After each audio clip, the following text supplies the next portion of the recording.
Rapid fire answers coming your way. What's today's burning question? Let's find out. Cough medicine in the first trimester should be used cautiously.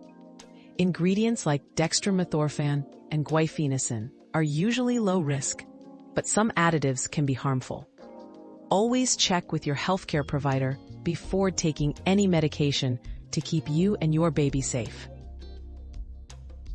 We've quenched today's curiosity, but there's always more to learn. Keep the curiosity alive by subscribing and joining us for our next adventure.